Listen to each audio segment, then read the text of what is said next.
The story begins deep inside a dangerous dungeon where three powerful adventurers have just finished an intense battle. Working together, they managed to defeat hundreds of demons and even forced the Demon King to retreat. One of the warriors, named Gorin, is extremely proud of what they accomplished. Even though they failed to kill the Demon King, he believes they dealt enough damage to leave him badly wounded. The blonde hero, named Eric, agrees with him. He says the injuries they inflicted should be enough to keep the Demon King from attacking again for quite some time. The third member of the group, a mage named Luck, seems far less interested in celebrating their victory. Instead, he keeps staring at one of the Demon King's severed arms that was cut off during the battle. Gorin and Eric tell Luck to stop worrying about the arm and simply enjoy the fact that they survived. They jokingly tease him by saying that being such a nerd about strange things like this is probably the reason he still has not found a girlfriend. Changing the subject, Eric says they should hurry back home because the battle caused him to miss the birth of his child. Luck hears that and says moments like that are exactly why he has chosen to stay single. But Eric and Gorin immediately disagree with him. They explain that having a family should never be seen as a burden. To them, it is one of the greatest blessings a person can have. Before the conversation can continue, a large group of demons suddenly appears and surrounds the three adventurers from every direction. Luck quickly studies the situation.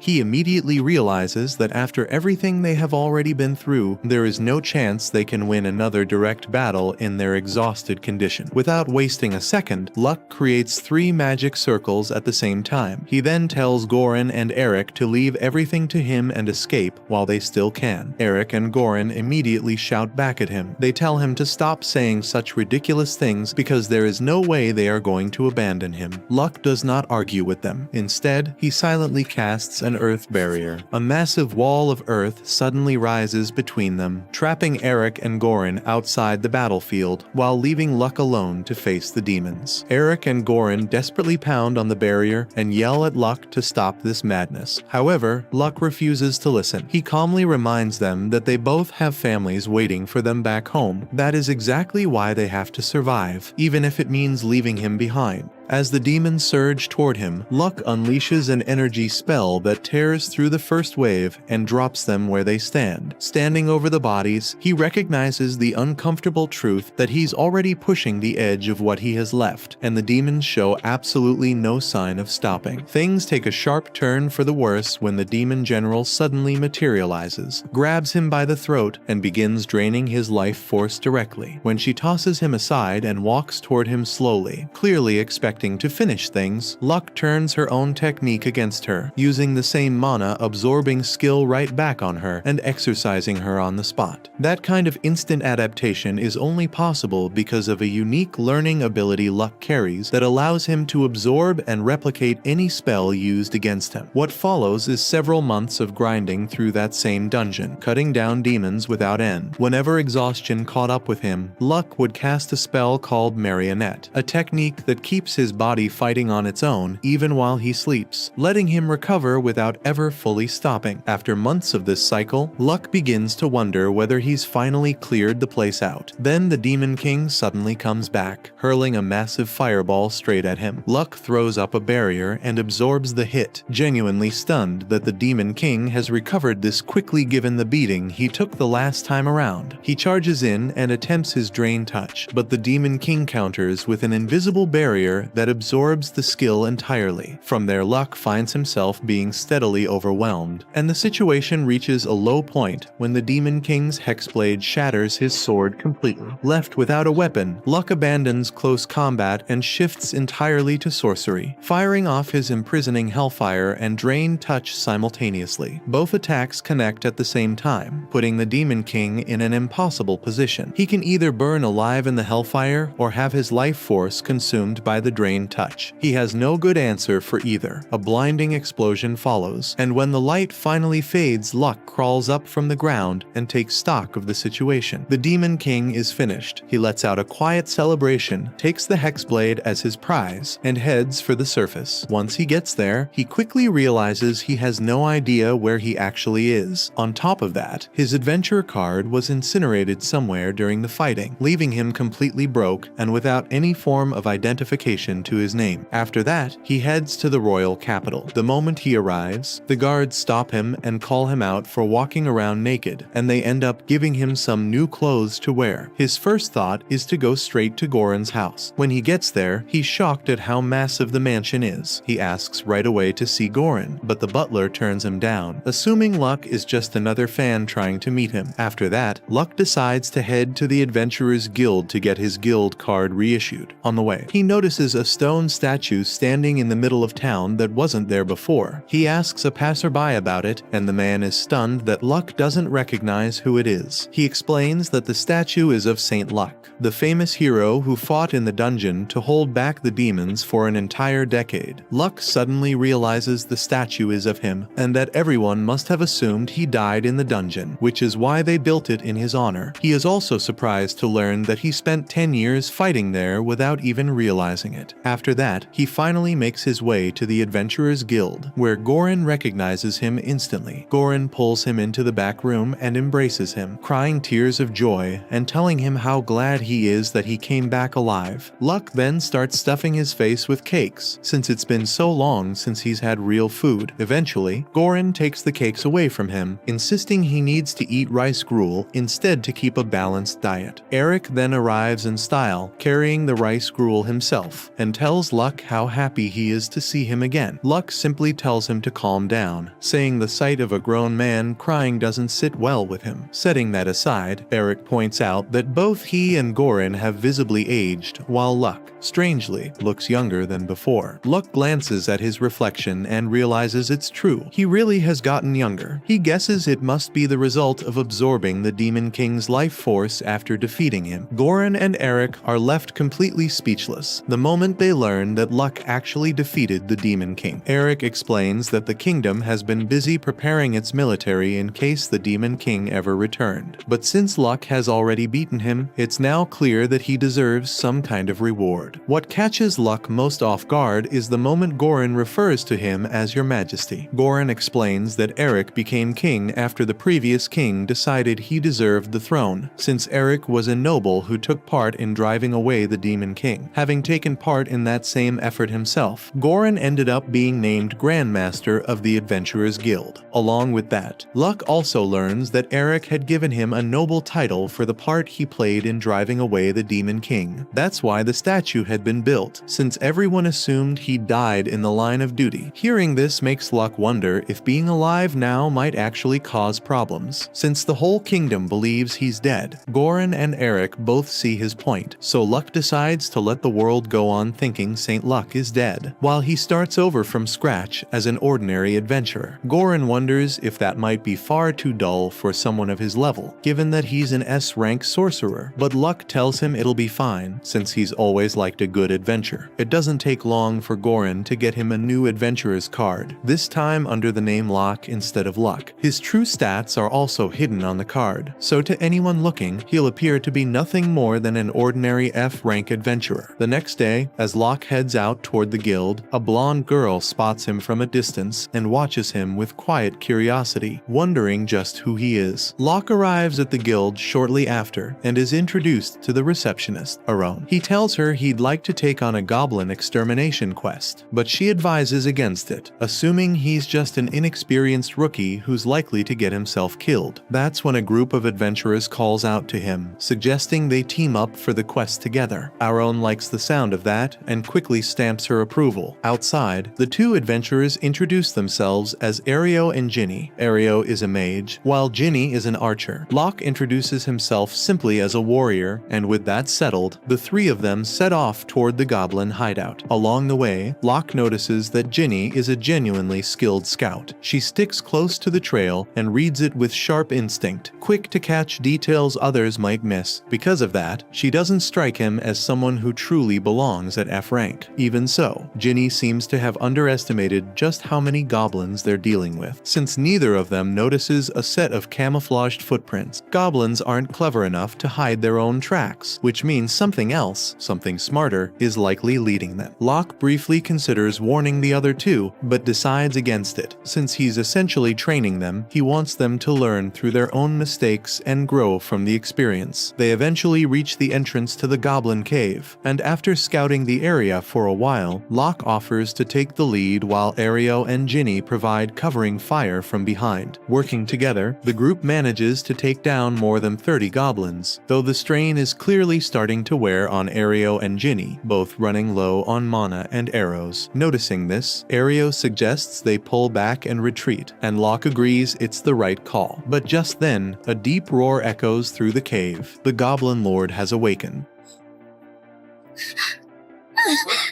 Locke finds the whole situation strange, since the goblins have been showing an unusual level of coordination all along, almost as if someone has been directing them from the shadows. Just as the Goblin Lord gets ready to attack, a beast girl suddenly appears out of nowhere, throwing herself into the fight and warning the Goblin Lord to stay out of her way. Angered by her taunt, the Goblin Lord swings his heavy club at the beast girl. She dodges the attack with a nimble grace, then strikes his shoulder with her blade. However, the monster's armored flesh is too thick for her to cut through. Realizing she's in for a tough fight, she tells Locke's party to escape while they still have the chance. Locke tells Ario and Ginny to leave first, so they nod. They wonder if he'll be okay on his own, but he seems more concerned for them. Locke warns the two to watch out for surprise attacks on the way out. As they leave, Locke praises Ario for leaving instead of sticking around for the sake of friendship. If he had done so, he would only have been a dead weight in a fight above his pay grade. Meanwhile, as the beast girl struggles against the Goblin Lord, Locke casually asks her if she needs help. Feeling angry that he ignored her warning to run, the girl tells him to do whatever he wants. However, she warns him to stay away from the fight since she doesn't trust his abilities. Locke observes her fight, seeming bored by the dull action. He tells the girl that she's losing to the goblin, which hurts her pride. She wonders if Locke thinks she's weaker than the monster, but he explains that he was actually referring to her sword. As if on cue, the beast girl's sword suddenly shatters from the Goblin Lord's relentless onslaught. With the girl seemingly unarmed, Locke asks if she'll consider his help now. However, she still refuses and tells him to get out of the cave. She pulls out another sword from its scabbard and charges the Goblin Lord, ready to defeat him with a fresh weapon. Suddenly, her momentum is instantly crushed as the Goblin Lord actually knocks the sword out of her hand. This time, Locke decides to stop playing, and he directly jumps into the fight. The girl watches, shocked, as he confidently claims that he'll destroy the monster by himself. The Goblin Lord roars at Locke to stun him, causing the girl to cover her eyes. However, Locke remains completely unaffected, and he divides the goblin into 4 pieces with just one attack. Seeing the strange man defeat such a powerful monster like it was nothing, the beast girl suddenly catches feelings for Locke, her warrior instincts stirred by his manliness. However, when he asks her if she's okay, she feels somewhat afraid of him. She then introduces herself as Ja, daughter of the chief of the Eastern Beast tribe. She sincerely thanks him for saving her life before asking about his identity. Locke suddenly claims he's an F rank, so she obviously doesn't believe him. Then, he proudly shows her his F rank card. Seeing this, Ja has no choice but to accept the reality. However, she wonders why he's so happy about being at the very bottom. He ignores her concerns and asks about her adventurer rank. Ja reveals that she's a B rank and apologizes for asking him to leave earlier. At the time, she had no idea that she was speaking to someone miles stronger than her, understanding that she was simply concerned for someone who looked weak. Locke reassures her that he doesn't mind. He then asks her what kind of monster dwells in the very bottom of the dungeon. Hearing this, Ja becomes speechless, since the dungeon boss was supposed to be a secret. Although Ja tries to hide it at first, Locke easily sees through her lies. Seeing that she doesn't want to expose her secret, he turns around and starts heading deeper into the cave. Ja wonders what he's doing, so he tells her that he plans to defeat the final boss on his own. Although Locke was only hired for a small quest to exterminate goblins, he feels worried that the dungeon's final boss will harm the people living in the surrounding area. Hearing his words, Ja suddenly tells him that the final boss is no laughing matter. For some reason, she completely forgets that its identity was supposed to be a secret. She reveals that the final boss is a vicious vampire lord, leagues above the goblin lord. Locke admits that vampires are a much more troublesome foe. However, he remembers that she was trying to clear out the dungeon, so he wonders if she was seriously considering fighting the vampire on her own. He reminds Ja that a vampire is a powerful creature, so there's no way that someone like her can defeat one on her own. Ja knows he's right, but she claims that it's her duty to defeat the vampire. Locke nods and starts walking again, which leaves her disappointed, wanting to share her story. She starts speaking, even though he didn't ask her. A while back, Ja's tribe was fighting an entire clan of vampires. Although they had defeated most of them, one of them survived and heavily injured her father. Then, it fled the scene and vanished into this cave. In the Beastman tribe, letting an enemy escape is considered a great disgrace. Hence, she wants to avenge her injured father by defeating the vampire herself. Locke asks her if her honor will still be restored if she takes his help. Ja explains that it will be even if she receives assistance, so he hands her his sword to replace the one that was broken. Ja feels confused since this would leave him empty-handed, but Locke claims that he fights better barehanded. At first, she thinks he's only being polite for her sake, but then he proceeds to destroy a bunch of goblins like they're made out of paper. Ja is stunned by Locke's incredible strength, unaware that he developed incredible strength and martial arts skill after being forced to survive against the Demon Lord's army for an entire decade. With Locke's help, they soon reach the dungeon's final room. There, the vampire lord laughs sinisterly as it senses Ja's presence. He reminds the naive girl that even her powerful father was unable to scratch him, so she has no hope of laying a single hand on his body. Ja gets enraged by his words, and the vampire lord prepares to take her down. After seeing him up close, Locke realizes that the vampire deliberately manipulated the nearby goblins to appear weak so he could lure adventurers inside and drain their life force. The vampire is impressed by his deduction skills, but he doesn't think much of Locke's strength. He points out that although vampire magic does not work on Beastman, he can actually control a human's mind with his spells. Hearing this, Ja realizes she messed up by dragging Locke into her mess. Although Ja tries to warn him, Locke starts moving towards the vampire lord in a trance. As Ja blames herself for endangering his life, the vampire starts gloating, thinking he has already won. He taunts Ja to choose whether she wants to die by her friend's hand or his own. The vampire continues to bluster, but suddenly, Locke punches him smack in the face. After getting humbled, the vampire wonders why his special technique didn't work. Locke simply explains that he has a high resistance to mental debuffs, but his explanation doesn't satisfy him. The vampire claims there's no way a human could resist a vampire lord's attack. Hearing this, Locke exposes the so-called vampire lord for actually being a lesser vampire pretending to be great. This causes the vampire to grow enraged, and he furiously charges at Locke, only to get punted back into a wall. Locke continues to mock the vampire, calling him a lesser version, so the vampire tries to avenge his good name. Although he attacks with tendrils of darkness, Locke easily avoids them and uses a high magic circle to drastically speed up his body. In the blink of an eye, he appears right in front of the vampire and uses his drain touch to suck all of his energy. After getting defeated, the vampire lord wonders who Locke truly is. In response, the happy adventurer claims that he's just a random F-rank adventurer. Suddenly, the vampire claims that Locke has unleashed a powerful curse on himself by defeating him. Although he doesn't believe the vampire's words, Ja rushes in and cleaves its body in half with Locke's blade. The vampire is shocked to realize that he can't regenerate his body after the sword's slash. In his last moments, he warns Ja that she has done something irreversible to his metal. Ja returns Locke's sword, saying that it released a strange power when she cut through the vampire. He claims that she was just imagining it, since he can't just reveal it's the fallen demon lord's sword. Then, Ja digs through the ground and finds a cursed medallion dropped by the vampire. She explains that every person the vampire kills or absorbs releases an energy of resentment, which nourishes a curse power in the metal. Locke wonders why no vampires had these medallions 10 years ago. Suddenly, the vampire laughs with his remaining strength. Since his metal is exposed to the world, he claims that it will open a portal to the dark dimension. Hearing this, Locke finally gets serious. The vampire brags that his supposed dark gods will destroy the earth by entering from the portal, so Locke recalls that the dimensional rift is the same place where he was stuck fighting for 10 years. At the time, the humans had not discovered any way to enter the portal from their world. When the demon lord attacked from his portal, Locke and his friends jumped in. However, the portal closed off later in their world. Because of this, Eric and Goran could not return to rescue him after escaping the dimension. Suddenly, Locke slashes the coin in two and absorbs the curse power inside. The vampire is shocked, unable to believe that someone could absorb such a potent curse power without any side effects. Locke tells the vampire that even if the portal had opened, there would have been no demons coming out of it. The reason behind it is obviously himself, since he has already exterminated all of the demons inside. After hearing this, the vampire finally realizes that Locke used the demon lord's sword to absorb the curse, and he makes the connection. He wonders if Locke is the legendary great sage Luck. However, Locke shuts his mouth before he can say too much. Unfortunately, Ja has already heard him, so the cat is out of the bag. Locke apologizes for breaking the metal. Ja doesn't mind it, so both of them start heading out of the dungeon. She wonders if Ario and Ginny are doing okay, but Locke is confident in their abilities. Suddenly, Ja stops as she realizes that she addressed him by his first name. He stops, stunned by her words. She then asks if he really is the legendary sage, so Locke asks her to keep it a secret. She smiles, feeling excited to carry the secret of such a great personality. Later, they hand over the monster drops to the Adventurers Guild. The receptionist is surprised by the gigantic pile of materials, so Locke and his party explain that the dungeon just had more goblins than usual. Hearing this, the receptionist apologizes on the guild's behalf for misjudging the mission's difficulty. Later, Ja thanks Locke again for all his help. He smiles, asking if she can share her tribe's intel on vampires in return. Although he was able to defeat the vampire lord today, he feels worried that other vampires could use unknown methods to plunge the world into the dimensional rift's chaos again. Ja smiles, asking if he can speak directly to Goran. Locke nods, so she tells him to alert Goran to be on the lookout for vampires. She then offers him half of her medallion. When Locke asks why, she explains that it will serve as proof to convince Goran to keep an eye on the vampires. Locke accepts the medallion, and Ja leaves. He then takes it to Goran, who seems extremely worried after Locke disappeared for 3 whole days. While the two of them chat, someone quietly sneaks up to the room to eavesdrop on their conversation. After reminding Goran that he's not his mother, Locke explains that the demon lord was actually just a pawn used by the so-called dark gods. Goran wonders what material the medallion is made of. Despite his skills as a sorcerer, Locke is also unable to identify the material. He suggests showing it to an alchemist, and Goran agrees to consider it. As Locke turns to leave, Goran sincerely thanks him for protecting the rookie adventurers, Ario and Ginny. Locke accepts his thanks and heads out, but soon bumps into a girl. He wonders who it is, so Goran starts introducing her as his daughter, Chelis. However, she leaves before he can say anything else. Locke wonders if Chelis hates him, but Goran explains that she actually hates her own father. Since her childhood, Chelis has wanted to become an adventurer. Although she got a B rank ability, Goran refused to let her become one, worried that she would get hurt because of her inexperience. Locke reminds him that one can only get experience in the real world, but Goran refuses to let his daughter outside before consulting his wife, who is currently visiting a foreign nation. Then, he asks Locke for a favor. Goran explains that once his daughter turns 15, she will be considered an adult and allowed to become an adventurer on her own. Because of this, he hopes that Locke can keep an eye on her when she eventually escapes. The next day, Locke watches Chelis train with her sword, feeling annoyed that he has to babysit her from now on. However, Chelis gets even more annoyed as she catches him looking. Later, while Locke is having lunch at Goran's mansion, Chelis enters the room and sits across from him. Under her intense glare, Locke feels awkward and expects some kind of insult or rejection. Instead, she suddenly accuses him of being her father's illegitimate son, causing him to break his teacup in shock. Locke instantly denies her assumption, but Chelis thinks he's lying. He wonders how she's so sure, so she explains that she has all the evidence against him. Firstly, she points out that Goran waited for his wife to leave the house before inviting Locke inside. Second, she thinks that her father was a little too happy to see Locke, even though he is supposed to be just a friend. Finally, she recalls how worried her father got for Locke when he wasn't showing up. While Locke is annoyed by Goran's excessive concern, Chelis thinks that her father cares too much for him not to be a family member. Hearing Chelis's delusions and how Goran and his wife have fallen out, Locke wonders if this entire family is messed in the head. He He then notices the head butler glaring daggers at him. To avoid his wrath, Locke tries to convince Chelis that he's not her long-lost brother. He explains that Goran was worried so much because he had been battling dangerous demons for 10 years. Also, Locke tells Chelis that he looks way younger than he is, which is why she mistook him for Goran's son. Hearing this, she gasps, and Locke thinks he has finally gotten through to her. However, Chelis only changes his status from younger brother to older brother. Locke firmly tells her that he's not her older brother. This time, she refuses to listen to another word from him. As Chelis starts acting like a smug older sister, Locke decides to pull out his adventurer card and explains that if he were Goran's son, he would share his family name. After taking a look at it, Chelis decides that Goran must have disowned Locke to protect his honor as a man, feeling upset that Locke was abandoned by his supposed father. She promises to speak to Goran to acknowledge his son. Faced with this stubborn girl, Locke starts to lose all hope for Goran's family. In the end, he removes the protection spell from his adventurer card, revealing that he's actually the great sage Luck and an S-rank adventurer. Chelis is extremely impressed by Locke's credentials, but because of his young age, she thinks that the great sage is still her older brother. She points out that Locke's statue looks just like her father, which enrages him even more. It takes a while for Locke to finally convince her he isn't her family. In the end, she apologizes for her earlier stubbornness. Chelis herself admits that she can be stubborn, but Locke thinks that's an understatement. Now, he actually understands why Goran was so opposed to letting her adventure on her own. With her hard-headed nature, this foolish girl would get in trouble left and right. However, Locke also thinks that her stubbornness can be a plus point. He thinks that Chelis has great willpower and strong conviction, which can help her stay strong during tough times. Knowing this, he decides to give her a chance at adventuring. Locke learns that Chelis has already secretly joined the Adventurers Guild, so he takes her out to do a quest with him. After picking up an E-ranked quest from the guild, they head into a forest for their objective. Along the way, Chelis enjoys exploring the natural scenery. She takes in the surrounding trees and takes a dip into a freshwater river, having the time of her life. After their break, they head deeper into the forest to find their objective. Eventually, they reach the target village. There, they learn from the villagers that a suspicious number of mythical beasts have been spotted in the nearby areas. Although these monsters are massive and powerful, for some reason, nobody has died upon encountering them. Hearing this, Locke thinks something is strange about the mission. If there were truly a group of powerful mythical monsters rampaging the area, the guild would have never assigned this mission to weak E-ranked adventurers. Instead, knowing that the beasts have not killed or hurt anyone, the guild likely thinks that these mythical beasts are fake. Chelis doesn't understand what this means, so Locke explains that someone is simply creating illusions of mythical beasts. Soon, they head over to the area where the beasts were reported. Once they arrive, a dragon appears out of thin air, roaring powerfully to declare its presence. While appearing incredibly lifelike, the dragon's roar kicks up a massive cloud of dust into the air. Seeing this, Chelis starts to doubt if the monster is just an illusion. Locke reassures her that despite its looks, the dragon does not have the aura of a true mythical beast, so his earlier suspicions are confirmed. After telling Chelis that she'll be safe against the dragon, he encourages her to fight it. She runs towards the dragon, which tries to swat at her with its tail. Chelis dodges the attack with great agility and jumps up the creature's back. Then, she starts running towards the dragon's head. As the creature growls in frustration, she tries to stab her sword into its head. However, the dragon blocks her sword with its claws. Chelis falls back and tries again, but it keeps blocking her strikes no matter what. While observing her fight, Locke admits that Chelis is a genuine B-ranked warrior despite her sheltered upbringing. Still, he feels surprised that the dragon can physically block her attacks despite being an illusion. Usually, an illusion is not nearly as lifelike as this creature. Instead of a regular illusion spell, the dragon seems to be a massive, nearly solid wall of mana. Because of its concentrated nature, the mana can actually block Chelis' attacks. As Locke continues to observe, the dragon seems to get frustrated with Chelis. It leans its head back, preparing a white-hot fireball in its mouth. Then, it blasts Chelis with the fireball, who goes rolling away in pain. Seeing this, Locke finally decides to step in. He floats up and puts his hand on the dragon's head, copying the technique used to create it. Then, he uses his draining touch to absorb all of the mana inside. After defeating the dragon, he tells Chelis to stop rolling like she's burning. She She gets up, realizing that the flames weren't actually real. Locke explains that fighting an illusion head-on will always result in failure. Celes gets annoyed, wondering why he didn't warn her earlier. She also asks how to fight an illusion, so Locke tells her that she needs to defeat the illusionist. However, since illusionists usually hide themselves, it's hard to find their location. In case she can't find the target, the only choice left is to run. Hearing this, Celes gets angry, since she wouldn't want to run after wasting so much effort. Locke reminds her that if a hidden illusionist decided to hurt her, she would literally die. Hearing this, she admits that running away definitely sounds better than dying. Locke explains that fighting an illusion head-on will always result in failure. Celes gets annoyed, wondering why he didn't warn her earlier. She also asks how to fight an illusion, so Locke tells her that she needs to defeat the illusionist. However, since illusionists usually hide themselves, it's hard to find their location. In case she can't find the target, the only choice left is to run. Hearing this, Celes gets angry, since she wouldn't want to run after wasting so much effort. Locke reminds her that if a hidden illusionist decided to hurt her, she would literally die. Hearing this, she admits that running away definitely sounds better than dying. Then, Locke turns around, knowing that the illusionist is still present. He calls out to the forest and asks them to reveal themselves. Since this person has not hurt anyone with their illusions, Locke promises to treat them kindly. After waiting for a bit, he doesn't get a reply. He then warns the illusionist that he'll investigate the matter by force since he's on a quest. Finally, the illusionist's voice comes out. He explains that they're guarding something precious in the forest. Locke asks if they can't move their precious item, so the illusionist admits that it's hard to move. Hearing this, Locke nods. Since he doesn't want to harm an innocent person's valuables, he doesn't mind ending the quest in failure. Hearing this, Celes gets very upset. Locke also reminds the illusionist that if he cancels the quest and returns, the guild will just send other adventurers to solve it. However, the other adventurers might not be as kind as him, so they might try to force the illusionist to reveal his secret. Hearing this, the illusionist finally agrees to show him what he's guarding. In his hiding place, a strange vortex opens up. Then, the hooded boy finally walks out into the open. As Celes sees the horns on him, she is shocked, so he quickly covers them. Meanwhile, Locke doesn't care for his species at all. Instead, he praises the boy for his superb illusion spell. After he thanks him for the compliment, Locke introduces himself as a random F-rank adventurer and introduces Celes as well. The boy explains that he's called Lucira, and he belongs to the fiend race. In a quiet voice, Celes asks Locke if they can trust Lucira, since fiends are evil beings. However, Locke corrects her misconception. Although fiends are beings with great mana, he explains that they are simply peaceful mages who prefer to avoid fighting. He then asks Lucira to show him the thing he is trying to protect. He nods and starts leading them into the forest, so Locke wonders why he's trusting them so easily. Lucira points out that Locke was easily able to see through his illusion, meaning that he's a much stronger sorcerer than himself. Despite this, he didn't try to investigate his secret by force, so Lucira thinks he's trustworthy. Soon, they arrive at an ancient ruin. Deep inside the ruin, Lucira opens the door to a secret room. Then, he tells someone called Lord Jebberga that he's back. As Locke follows him, he is shocked to see that Mr. Jebberga is actually a chicken, while Lucira seems to be incredibly respectful towards it. Celes casually dismisses it as a random chicken. Hearing this, Lucira gets enraged and informs her that Jebberga is actually a sacred creature called a Seraphal. Curious, Locke asks why he holds Jebberga in such high regard. Lucira then reveals that the magical bird possesses the power to change the world. He explains that Jebberga is descended from the original Seraphal, which awakened their world for the first day ever. According to legend, the Seraphals called helped define the boundary between day and night, which shaped their world into what it is now. Because of this, Mr. Jebberga has the power to open and close dimensional rifts. Hearing this, Locke remembers the words of the vampire, who told him that a portal will open in their world, allowing the dark gods to invade it. Locke wonders if the vampire's true target is Mr. Jebberga for this reason, and Lucira nods. He reveals that his tribe used to live peacefully in the north, until the vampires invaded and killed everyone to steal the mighty chicken. However, the chieftain gave Mr. Jebberga to Lucira for safekeeping, and he somehow escaped the carnage alive. Ever since then, he had come to this temple, since his tribe had told him that the temple was protected by an ancient barrier. Suddenly, Locke stabs the floor of the temple. His sword easily breaks it, revealing that there's no barrier around the building. Since the temple is exposed, Lucira and Mr. Jebberga is in danger of falling into the vampire's hands. Locke asks him to move to the capital, where he will be protected. Lucira hesitates, so Locke reassures him that he'll protect Mr. Jebberga no matter what. As proof, he shows Lucira his sword, revealing that he has already defeated the Demon Lord. Realizing this, Lucira recognizes that Locke is the great sage. Locke then tells him that he has done a great job of protecting Mr. Jebberga, since he has the power to protect the world. Hearing this, Lucira starts crying, happy to know that the sacrifice of his family and tribesmen was not in vain. On their way out, Lucira starts bickering with Celis. Suddenly, Locke shoves Lucira away as a vampire tries to attack him. Then, he knocks the vampire away. Shocked, the vampire wonders who he is. Locke refuses to tell a lesser creature his identity, which causes the vampire and his buddies to get enraged, knowing that they're after Mr. Jebberga. Locke gets serious and incinerates all the vampires into ashes. Nearby, a vampire has been secretly observing their interaction. In order to warn his friends at home, this vampire tries to escape by transforming into countless bats. Even Locke is helpless against this transformation, but suddenly, Mr. Jebberga lets out a loud call. This call erases the vampire mid-transformation, which leaves Celis completely shocked. Lucira explains that Mr. Jebberga controls the flow of dimensions. By transforming into bats, the vampire was trying to forcefully shift into another dimension. However, Mr. Jebberga refused to allow this, so the vampire was erased from existence. Hearing that the chicken has such great power, Celis wonders why Mr. Jebberga needs anyone's protection. Lucira explains that the chicken's powers only work when the target is in the middle of dimensional travel. Otherwise, anyone can scoop it up like a regular bird. Later that night, the three of them reach the capital city. There, they find Ja waiting for Locke. Celis instantly gets suspicious of her, so Locke explains that she's a friend. Hearing this, she starts bragging to Ja about being Locke's apprentice. Then, Ja tells Locke that she needs to discuss something in private. She explains that the vampire race is truly up to something big. In her investigation, she found that they're all being led by a vampire High Lord, which is a powerful creature that can control all vampires to do its bidding. Hearing this, even Locke gets worried, since the High Lord can do incredible harm with his intelligence and powerful forces. Ja reassures Locke that her tribe is doing its best to thwart the High Lord's plan. However, Locke knows that her tribe alone can't handle an enemy of that level. Hearing this, Ja admits that her tribe isn't doing too well. Ever since her father went on that vampire hunt, he's been recovering from his injuries. Even now, he's not fit for battle against the High Lord's forces. Unfortunately, the rest of Ja's tribe is filled with warmongering idiots, so they voted to launch an attack against the vampires anyway. Hearing this, Locke understands why she needs his help. Aside from this, Ja admits that she has another goal. It turns out that this goal is even more important than fighting off the High Lord. Ja reveals that the vampires are after a legendary chicken, which is said to hold the power to control dimensions. With a sense of urgency, she tells Locke that they must find that chicken as soon as possible to protect it from the vampires. Hearing this, Locke is stunned, knowing that he just ran into the very same chicken a few hours ago. Seeing his blank reaction, Ja thinks he isn't treating the chicken too seriously. Locke tries to explain that he already knows, but she starts explaining more about Mr. Jebberga. After narrating all the legends about the mighty chicken, Ja hopes that Locke will help her protect it. Finally, Locke tells her that he has already found the chicken. Hearing this, Ja stops her explanation. Locke then gets up and walks over to the room's door. As he opens it, Celis falls inside, exposed as a cheeky eavesdropper. Behind her, Lucira gets upset, since he had already warned her not to spy on them. At first, Celis claims that she wasn't eavesdropping at all. Then, she's unable to come up with an excuse, so she eventually apologizes to Locke. He sighs, telling her to apologize to Ja as well. Celis quickly obeys, so Ja forgives her with a smile. As long as she doesn't leak the intel to someone else, she doesn't mind the young girl knowing. Then, Locke invites Lucira inside and introduces him as the guardian of Mr. Jebberga, as he tells Ja that the chicken in his arms is the legendary Seraphal she's looking for. She screams screams out in shock. Zhe is amazed that Locke found her secret target so quickly, so he explains that it was just a coincidence. He admits that he has already seen Mr. Jerberga's powers in person, so they can be sure that this chicken is the real deal. After hearing this, Zhe respectfully greets Mr. Jerberga. With the chicken secure, they start planning how to deal with the High Lord's forces. Zhe explains that the vampires are hiding around a mountainous area, but Locke thinks the intel is too vague. She sighs, explaining that it already took her tribe a lot of sacrifice to find this information. If they want to learn more, they'll have to investigate the dangerous area on their own. Hearing this, Celes gets excited, thinking she'll get a chance to fight the High Lord's forces. However, Locke coldly bursts her bubble, pointing out that she's an inexperienced F rank. Hearing this, Celes complains that Zhe is still going with him. Locke reminds her that Zhe is a proper B rank adventurer, so she can hold her own in the wild. In addition, Zhe's beast tribe requires her to fight against the vampires, so her situation is different from Celes. Thankfully, Locke knows how to comfort Celes as well. He assigns her the duty of protecting Mr. Jerberga at home. At first, Celes isn't convinced, but Locke reminds her that the magic chicken will be unguarded back at home if there's no one around to protect it. He tells Celes that she's completely qualified for being its guardian, so she finally cheers up and accepts his decision. Then, she hears the sound of Goran's carriage coming home. Zhe is curious about her father, so Locke tells her that Celes is Goran's daughter. Soon, Goran enters the room, happy to see him. Locke is annoyed by the motherly treatment, but Goran thanks him for looking after his daughter. Locke smiles, giving Celes some praise for her strength. Hearing this, Goran gets even happier. Behind them, Celes feels guilty about treating her dad harshly. As she calls out in a soft voice, Goran turns to look at her. She then starts crying, which completely melts his defenses. Faced with his daughter's tears, he quickly forgives her and tries to calm her down. After she calms down, he asks why she was so angry with him in the first place. Celes explains that she suspected him of having an illegitimate child, so Goran laughs at her imagination. Then, she accidentally slips the detail that she treated Locke like her younger brother. Hearing this, Goran is shocked enough to spit out his tea. He asks Celes if she bothered Locke with her usual antics, so she runs away instead of answering the question. After she leaves, Goran hastily apologizes to Locke for all the trouble she has caused. Even he doesn't know how his own daughter turned out like this. Watching the poor man beg for forgiveness, Locke recalls that Goran used to put him and Eric in trouble as well with a similar attitude. Still, he remains silent to avoid provoking him anymore. Then, Goran gets up, worried that his daughter will get manipulated by someone evil. Now, he wonders if he should rethink his decision to let her explore the outside world again. Hearing this, Locke panics and reminds him that he'll protect Celes from any malicious people. Relieved that his daughter can still pursue her dreams, Goran starts crying and thanking Locke again. At this moment, Celes enters the room to ask for something. When she sees Locke and Goran standing so close, she thinks she's in some kind of romance novel and gives them some privacy. After that, it takes them both over an hour to explain that they're not secret lovers. Finally, Celes starts apologizing, but Locke tells her to remain silent in case she forms yet another ridiculous conclusion in her head. Getting back to work, Goran recalls that the vampires are regrouping for another scheme. Locke tells him about the High Lord, so he gets even more worried. To reassure him, Locke reminds Goran that he'll assault the vampire stronghold himself. Goran wonders if there's a way for Mr. Jerberga to make the fight easier for them. Lucira reminds him that Jerberga can only attack vampires mid-transformation. Also, Locke thinks it will be too annoying trying to actively protect the weak chicken while fighting the vampires on the battlefield, so it's better to leave it back at home. She also adds that if the vampire High Lord kills Jerberga and drinks its blood, he will obtain enough curse power to open a dimensional portal on his own. Hearing this, even Mr. Bergerga is shocked. Because of this, Locke decides that the chicken must be kept under maximum protection. Goran suggests hiding Mr. Jerberga in Eric's palace, since the royal building is the most secure place in their entire kingdom. Locke agrees, so Goran sends a request to Eric. A little while later, they obtain permission to enter the royal palace. Instead, they sit down for tea. As one of the maids serves them, she notices Mr. Jerberga in Lucira's arms. Meanwhile, Locke is surprised by the number of staff working inside the palace. Goran explains that all of these servants are Eric's young apprentices. As the king, he accepts the poorer children of the kingdom as apprentices to give them them a better life. This is done as part of a welfare scheme, so Locke thinks that Eric is a good king. Soon, Eric enters the room with his two daughters. After he greets Locke, his daughters, Charlotte and Mary, also introduce themselves. While Charlotte is happy to see the sage Locke in person, Mary is so excited that she asks him for an autograph on her picture book. Seeing this, Locke gets stunned. He wonders where the picture book came from, so Eric explains that it was his idea to create picture books for the children across the kingdom, telling the stories of Locke's heroic adventures. Although Eric did this out of love for his friend, Locke feels uncomfortable at the thought of being a living legend. Lucira reveals that even Mr. Jerberga loves his storybooks, so Locke is completely flabbergasted. Then, as Mary notes the chicken, she asks Lucira for permission to pet it. Soon, both girls start fawning over the magical bird. Seeing this, Goran tries to send the girls away so they can get to business with Eric. Celis takes the girls away, following a maid to another room so the adults can discuss things in private. Eric thanks Goran for coming before apologizing for bringing his girls, even though they're here for a serious talk. Eric wanted to show Locke his two daughters since they're his pride and joy. If Locke didn't make the sacrifice of staying in the demon realm, Eric could have never returned home to watch them grow. Goran also nods, thanking Locke for allowing him to raise Celis. He reminds Locke that the entire kingdom respects him as their hero, so he gets a bit flustered. However, Locke still thinks that he shouldn't be a national celebrity. Then, he asks Eric how Li-Fi is doing. He explains that she's handling the kingdom's holy order at the cathedral, so Locke promises to visit her later. Meanwhile, the maid leads Celis and the girls to a room. As they enter, she promises to bring sweets, but her eyes flicker with evil intentions. Back in the royal room, Eric learns about that High Lord's plan to open a portal to the dark dimension. For now, Locke thinks they should guard Mr. Jerberga most carefully to avoid accelerating the vampire's plan. Eric promises to use all his castle's defenses to protect the chicken, so Locke nods. Then, he looks at Jia, reminding her that it's time for them to hunt the vampire lord. Goran stops him in his tracks, wondering how he plans to defeat such a powerful foe. At this, Locke reveals his master plan. Both Goran and Eric listen intently as he explains that he'll first gather all of Jia's tribe members. Then, with the tribe providing cover for them, Locke and Jia will charge straight into the horde of vampires. Hearing this, both Goran and Eric are horrified by his lack of wit. Locke still thinks his plan works fantastically. He explains that if he and Jia distract the vampire army, the Beast Tribe can send an assassination squad to kill the lone High Lord. Goran thinks he's got it backwards. Since the High Lord is the strongest of them all, Locke points out that fighting an entire army is still harder than one strong opponent, so the tribe will be better off leaving the army to him. Jia agrees with Locke as well, but she thinks that he's the only one who has the power to land the killing blow on the High Lord. Goran feels worried, thinking that some of the Beastkin will lose their lives. Jia explains that small sacrifices are nothing compared to fulfilling her tribe's desire for revenge. While their discussion continues, in the other room, Celis watches the young girls play. Although Locke assigned her a serious duty to guard Mr. Jerberga, she knows that he was just being kind. In reality, she's just an F-ranked girl being a babysitter for some kids. Knowing her strength, she thinks this role is the most suitable for her. Then, the girls walk over to her to play another game. Suddenly, they spot something glowing behind her, so Celis quickly turns around. One of the decoration pieces glows with a dark light, casting a strange spell that fills their room with a dark gas. Celis quickly tells the two girls to run away, but they find the door locked from the outside. Outside, the maid from earlier walks away, casually acting as if nothing happened. Suddenly, some vampires appear from the dark mist. Celis rushes to draw her sword, but then she realizes that her weapon wasn't allowed in the palace. With nowhere left to run, she grabs a nearby lamp to defend the young girls. As one of the vampires charges at her, Celis smashes him away with the lamp. Then, the other two vampires try to charm her with their eyes. Celis quickly covers her eyes, reacting just in time to protect herself. Then, she fights the other two with her eyes covered. Despite the disadvantage, she brutally beats up both of them. However, as she is in the middle of fighting, the first vampire lunges straight for the two girls. Celis quickly adjusts and blocks him before standing guard over the princesses. Although she continues to fight bravely, the vampires soon break her makeshift weapon. With nothing left to defend herself, Celis covers the two girls with her body and resigns herself to fate. At the last moment, just as the vampires reach for them, an explosion rings out as Locke blocks them. Locke praises Chelis for doing a great job of protecting the princesses. As she watches in shock, he turns to face the vampires, ready to wipe them out. The three vampires try to charm him, but to no avail. After their magic fails, one of them tries to charge Locke, so he traps them all in a barrier. Then, he compresses that small barrier around the three vampires, crushing their entire bodies to dust. Watching this scene, Celes finally gets a true taste of Locke's real power. After the vampires die, Goran and Eric catch up to them. Eric quickly hugs his daughters, relieved to see them safe. One of the girls tells him that Celes protected them, but she denies it, saying it was Locke who truly defeated the vampires. However, Locke tells her to take credit for it, since she held off the vampires long enough for him to arrive. Then, Lucira also comes in, worried about Mr. Jurberga. As everyone tries to calm down, suddenly, the decoration piece in the middle of the room starts glowing again. Seeing this, Locke identifies the item as a teleportation gate. Knowing that some vampires are trying to enter the castle, he disguises himself as a vampire lord with Lucira's illusion magic. As the vampires appear, they are shocked to see their 8th lord standing in front of them. Locke asks them why they're meddling in his business, so they quickly explain that they were acting on the 6th vampire lord's orders. Because the 3 vampires sent by the 6th lord died, they came here to investigate. Hearing this, Locke realizes that the 8th vampire lord must be weaker than the 6th, so he can use it as a cover story. He claims that the 3 lesser vampires were disrespectful toward him because of his rank, so he killed them as punishment. Hearing this, the 2 vampires respectfully nod in understanding. Then, he asks the vampires why the 6th lord sent them, so they explain they're here to capture Mr. Jurberga. Hearing this, Locke acts like their mission will interfere with the vampire High Lord's orders. Although the 2 vampires understand, they explain that the 6th lord was also given this task by the High Lord. To achieve his goal, the 6th lord has sent many charmed humans to keep an eye on the royal palace. Hearing this, Locke understands the situation and kills the vampires. He then asks if the decoration piece had always been in the princess's room. Celes shakes her head, explaining that the maid, Rona, had brought it inside. This means that the maid was charmed by the 6th lord to sneak a teleportation circle inside the room. As Celes hears this, she quickly runs off to arrest Rona. She also goes with her, so Locke tells Eric to hide his girls somewhere safer. Then, he tells Goran to guard Mr. Jurberga. Goran wonders why he's leaving the chicken to him, so Locke explains that he's going to enter the teleportation gate to kill the 6th lord. Although Goran is worried about him going alone, Locke quickly jumps into the gate before he can stop him. The gate leads him into a dark palace interior with only one door in sight. He barges through the door and insta kills the first batch of vampire grunts inside. From behind, some other vampire minions rush to attack Locke, but the vampire lord behind them kills them all. Seeing this, Locke isn't surprised that an evil monster would kill one of his own. The 6th lord comes forward, completely free of guilt, and prepares to fight him. Locke charges at him, so the vampire lord parries his attack. Seeing his sword match up against the demon lord's weapon, Locke tells the vampire to hand it over. He then pulls back and unleashes a lightning-fast slash at the vampire lord. This time, the vampire fails to block the attack, and the blade slices across his mouth. As he backs away in fear, Locke chops him in half before he can do anything else. The 6th lord wonders who this powerful warrior is. Locke tells him that he's just an F-ranked adventurer, so he doesn't believe him at all. Locke asks how his minions entered the royal palace, but the 6th lord refuses to speak. Seeing this, he drives a sword straight through his face. While dying, the 6th lord warns Locke to enjoy the good life he has until the dark day arrives. Then, he would meet his end at his master's hand. After delivering this warning, the vampire lord perishes, which exposes his curse metal. Locke quickly destroys the metal, releasing the resentment of thousands of innocent people who were slaughtered by the vampire's hand. Then, he hears a voice calling out for help in a nearby room. As he enters the room, he sees that the voice is also a leftover sentiment from someone who has already died in the prison. Seeing their skeleton, Locke kneels, frustrated that he couldn't save them in time. He then kills the rest of the lesser vampires inside the palace palace before going outside. There, he sees a completely desolate landscape. The entire village is empty, filled with fallen clothes that were once worn by the people living inside. During the time the Sixth Lord was here, he and his minions had already killed everyone to absorb their resentment. Locke walks through the village, taking in this depressing scenery. After a while, he returns home to the royal palace, where Eric and Gorin are waiting for him. Locke informs them that he has killed the Sixth Lord, but he doesn't feel happy at all after seeing what happened to the innocent villagers. Hearing this, Gorin admits that it's his responsibility as well. As the guild master, he should have been more careful about scouting for vampires and protecting the surrounding villages. At this moment, he can do nothing except arrange funerals for all the dead villagers. Meanwhile, Eric's palace staff arrests everyone who was charmed by the Sixth Lord. After Locke killed the Sixth Lord, some of the staff instantly turned to dust, revealing they had completely submitted to the vampires. On the other hand, many other staff like Rona fell unconscious, since they were only charmed temporarily. Now, they are all imprisoned, waiting for treatment before they can leave. She tells Celis that there's still hope for Rona and the others, so she feels relieved. Still, Eric notes that this attack has completely exposed the lack of security in his palace. Now, he can't guarantee that he can keep Mr. Jurberga safe even inside the palace's bounds. Locke doesn't care too much, coldly announcing that he's going to kill the High Lord as soon as possible. Hearing this, both Eric and Gorin get serious. Then, they get a mischievous glint in their eyes, which surprises Locke. Gorin reminds him that if he wants to kill the vampire High Lord, he needs all the help he can get. Locke understands, but he also points out that both he and Eric have their responsibilities as the guild master and king. Eric thinks that his little brother would be a great replacement for him, while Gorin points out that anyone else can become the guild master. However, nobody can fill the role of being Locke's most trusted friends and partners. Though Locke is surprised by their sudden enthusiasm, he feels pleased that his old friends are still willing to fight by his side. Watching this scene, Je is excited beyond belief that the legendary sage's party will fight again. As Gorin and the others prepare to leave, Celis asks her father to come along. However, he coldly refuses, pointing out that she would only slow them down with her abilities. Although she is disappointed, she knows she can't act like a spoiled brat about this serious mission. Then, Locke asks Gorin to give her a good sword. He points out that although Celis isn't strong enough to fight the High Lord, she can still benefit greatly from a better weapon. Even at her B-rank strength, her method of fighting is extremely similar to her own father's, so she will perform much better with a larger sword. Gorin wonders why he's asking this, so he explains that he just wants Celis to guard the princesses while they're gone. Hearing this, Celis cheers up, and Eric also agrees with Locke, since there's a chance that some vampires are still hidden in the royal castle. In this moment, Celis feels happy to receive such attention, but she wonders if Locke is only trying to make her feel better for staying home. After Locke's party leaves, she realizes that he was actually serious, as some lesser vampires try to invade the royal palace. This time, she is holding a magic sword instead of a broken lamp, so she feels no fear against them. Seeing the young girl point her sword at them, the vampires laugh. However, they quickly shut up as Celis instantly kills one of them. Then, she starts slashing through the rest of them before they can move. As she fights, Celis recalls Locke's tips for fighting vampires. Since these crafty devils can use charm spells, it's best to kill them before they can chant it. Knowing this, she uses her speed to finish them off quickly. However, some of the vampires get past her and try to attack Lucira to capture Mr. Jurberga from his arms. Suddenly, he lifts the cover from his arms, which releases a fire spell that incinerates the vampires. Seeing his sorcery, Celis smiles in admiration, but she gets no time to admire the scenery as more vampires appear in the area. Meanwhile, the real Mr. Jurberga is with Locke, who is on his way to the High Lord's stronghold. For some reason, the High Lord's stronghold is extremely close to Kingdom. Still, Gorin notes that it's hard to find the stronghold since it's located in a mountainous area. Suddenly, a beastman appears and greets Eric. She explains that he's he's one of her tribe's chiefs. The chief explains that his tribe has already found the High Lord's location, but the stronghold is too heavily guarded to break through. At this, Eric thanks the Beastman for finding the stronghold and asks him to leave the rest to his party. Locke looks up, noting that it's only sunset. Since vampires are nocturnal, it means that most of them are just waking up and unable to fight at full power. Still, in order to reach the heart of the stronghold to fight the High Lord, their party needs the Beastman's help to distract the minion vampires. The Beastman chief agrees to help them and leaves after asking Je to fight with her tribe. Then, Locke hands her the Sixth Lord's vampire sword, which surprises her. Je thinks that the weapon is too good for her, but Locke points out that everyone else in the party already has a good weapon, so she should have something just as good. After she takes the sword, they head to the vampire's hideout. When they arrive there, they feel confused, since the location only has some rocks. Seeing this, she points out that the vampires must have concealed their base. Locke agrees and uses an anti-concealment spell, which reveals a hidden temple within the rocks. Then, he casts a sleeping fog spell into the building to put all the lesser vampires inside to sleep. Now, they only need to deal with the vampire lords and the High Lord. Right after entering the castle, Goran starts slicing through all the vampire that appear in their path. After a short while, they reach the castle's depths. Before entering the High Lord's room, Locke warns Je to assess the situation instead of attacking blindly. Suddenly, a large group of vampire cuts them off from the back. Locke prepares to fight them all, but Eric and Goran tell him to go ahead without them. They remind him that if the time turns to night, the vampire High Lord will get an increase in his magic power, which will only make it harder to kill him. At the moment, the two of them are strong enough to take care of all these vampire lords on their own. Still, Locke points out that 30 vampire lords is an insane number to fight at once. Hearing this, both Eric and Goran remind him that he did the same thing for them years ago. Now, they have the chance to tell him to leave and get out as soon as he can. Hearing this, Locke finally agrees with their demand. He grabs Je and heads to the High Lord's room. Inside, the young High Lord lazily awaits them. As he stares in their direction, Je feels incredible pressure. However, Locke is more interested in a prison behind the High Lord. From this distance, he can't identify the person inside there. She begins to speak, but suddenly, the High Lord attacks Locke before she can react. Thankfully, Locke blocks his strike. Even the High Lord is impressed by his skills, so he starts to take him more seriously. Then, he tries to charm Locke, which fails to work. As his spell fails, the High Lord retreats, but Locke catches up to him and attacks with his sword. Although the High Lord blocks it with magic, his barrier breaks from Locke's attack, causing his finger to get cut. Then, she attacks the High Lord, but he easily dodges it. This distraction gives Locke the chance to cut off his arm. She thinks they actually have a chance in this fight. However, the High Lord only laughs at this grievous injury, easily regenerating his broken arm like it's nothing. Finally, Locke realizes that he's in for a really long fight. While Locke and Je face the High Lord, Goran and Eric face their own enemies in the hall. As a group of vampire lords attacks Goran, he cuts through them, all using his flame sword. Behind him, Eric reminds him not to exhaust himself by fighting all the vampires on his own. At this, Goran says that he's only protecting the king of his nation. As Eric is distracted by him, a female vampire suddenly appears before him. He swats her away, but she clones herself to fight him 2 against 1. Eric is still unafraid of her, but suddenly, a third clone sneaks behind him and bites his neck. Then, she licks off his blood, giving her the power to control his mind. For a moment, Eric stands motionless as if he's entered a trance. The vampire's clones come closer, thinking they've won against him. Right then, he snaps out of his daze and kills 2 of the clones with 1 attack each. Seeing this, the final clone backs off in fear, shocked that her mind control didn't work on him. First, Eric shows her his wedding ring to keep her away, before reminding her that heroes are incredibly resistant to mental debuffs. Then, he finishes her off, clearing out all of the enemies in the room. Meanwhile, in the throne room, Locke continues fighting with the High Lord. During their clashes, he notes that the High Lord's damaged arm is moving slower than before, even after healing. This gives him and Je the upper hand over their foe. As he gets attacked from 2 directions, the High Lord gets angry, but Locke attacks him again with a Drain Touch spell. The spell causes the High Lord to recoil in pain, so Locke takes this chance to cut his body in 2. In this moment, the High Lord realizes he can't win, so he tries to escape by transforming into bats. Seeing this, Locke quickly shouts at Mr. Gerberga, who stops the High Lord from transforming. Although this action exposes Mr. Gerberga's location, Locke doesn't care, since he's confident in protecting the mighty chicken. However, the High Lord laughs, revealing that this is exactly what his High Lords wanted. With the Seraphal so close to him, he breaks a cursed medallion that opens a dark rift. This rift channels powerful energy from the Dark Lord's dimension, holding Locke and Ja down with incredible pressure. Even as the mighty saint, Locke finds himself unable to move. Meanwhile, the High Lord gains a blessing from the dark power, enhancing his strength even more. With his confidence restored, the High Lord proudly reminds Locke that this power comes from the Dark Lord's barrier. Usually, the royal capital is protected by the church's barrier, which keeps the vampires at bay. Now, the vampires are using the same technique against their human enemies. As Locke struggles to move, the High Lord floats closer to him, wanting to steal Mr. Gerberga. Somehow, at the last moment, Locke gets enough strength to grab his sword and run away. Surprised, the High Lord attacks him with a magic spell, but Locke blocks it with a double barrier. In reality, he's not moving using his own muscles, but by using a spell called Marionette. He can force his body to move with magic control. With his movement restored, Locke rushes towards the curse core to destroy the barrier. The High Lord tries to stop him, but suddenly just slashes at him out of nowhere. Angered, he blows her away with a spell, calling her a filthy dog. Thanks to a magic shield from Locke, she easily survives the attack and reminds him that she's a wolf. While the High Lord is distracted, Locke reaches the dark core. Somehow, the High Lord appears in front of him before he can slash the core apart. He stops the sword with one hand, grinning smugly at the struggling Locke. Even after trying his best, Locke is unable to move the sword, so the High Lord starts taunting him. However, Locke tells him to shut up and points to his hand. Surprised, the High Lord realizes that his sword has cut through his hand. Behind him, the dark core also gets trapped by a holy barrier. This barrier is coming from the royal church, combining the powers of all the priests and the queen. As the High Lord realizes this, he wonders how the humans were able to create such a powerful barrier. Unfortunately for him, the holy barrier disables the dark core's effects, so Locke slashes him apart before destroying the core. After losing all his power, the High Lord tries one last attempt to escape, but Mr. Gerberga seals his fate with a cry. Finally, the stubborn High Lord crumbles to dust, and the world is saved from the threat of the Dark Lords. Then, Locke checks on Ja to make sure she's okay. After checking, he walks over to the cage in the corner of the room, which contains a sleeping wolf. Locke wonders if the wolf was the High Lord's familiar, but Ja explains that it's actually a sacred beast. Apparently, Ja's Beastman tribe and the sacred wolves are descended from the same creature in myths. Because of this, both species highly respect each other. Hearing that it's a sacred beast, Locke wonders if the wolf has any strange powers like Mr. Gerberga. However, Ja reveals that it doesn't have any power outside those of a normal wolf. She thinks that the High Lord only captured this wolf to perform research on its bloodline in his free time. She also tells Locke that the wolf can understand humans, so they should be safe in its presence. Hearing this, Locke opens the cage with a spell and calls for the wolf to wake up. For some reason, it keeps snoring without a care in the world, so Ja reminds Locke that it's under the effects of his sleeping spell. This reminds him to undo the spell, which instantly causes the wolf to wake up. For a second, the wolf is stunned at the sight of Locke smiling at it. Then, it roars out of fear and attacks, thinking he's a threat. While Locke screams at Ja for misleading him, she quickly explains to the wolf that he's a good man who saved him from the vampires. After hearing this, the wolf calms down and becomes ashamed. Still, Locke forgives it, since it must have been scared for its life. Now that it's free, the wolf roams around the large room happily. Then, Locke and Ja walk back to the main halls to reunite with Goran and Eric. As they turn around, Locke explains that the job is done. Goran smiles in response, but he is surprised by the wolf following them. Meanwhile, Locke asks Eric to thank his wife for the holy barrier. Eric says that she would appreciate a personal thanks from the sage himself, so Locke wonders if he had previously planned to use the holy barrier with her. However, he reveals that Lethe acted on her own since she knew her husband needed help.